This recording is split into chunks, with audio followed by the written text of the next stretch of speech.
Pemirsa Satuan Polisi Pamong Praja, Satpol PP Kabupaten Badung terus berupaya menertibkan protokol kesehatan guna menekan penyebaran COVID-19.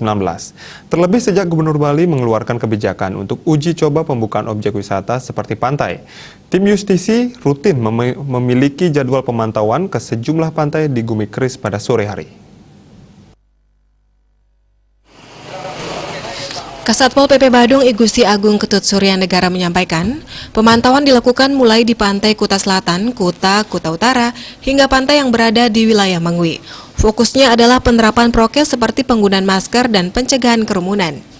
Kesadaran masyarakat tetap digugah untuk taat terhadap prokes.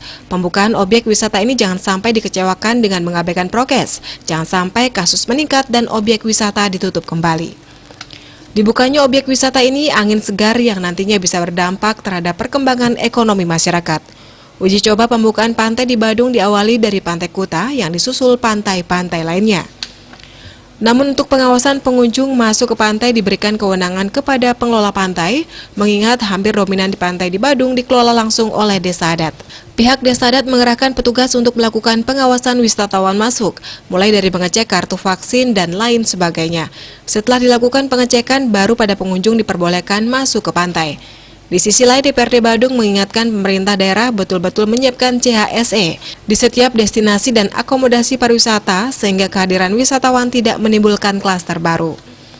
Menurutnya ada beberapa hal yang perlu dipertimbangkan bersama-sama baik pemerintah pusat maupun daerah. Pembukaan pariwisata ini jangan sampai menjadi klaster baru. Semua pihak terkait termasuk pengunjung harus berperan aktif menjaga jangan sampai pembukaan pariwisata menjadi klaster baru dengan taat prokes. Bali Pos melaporkan.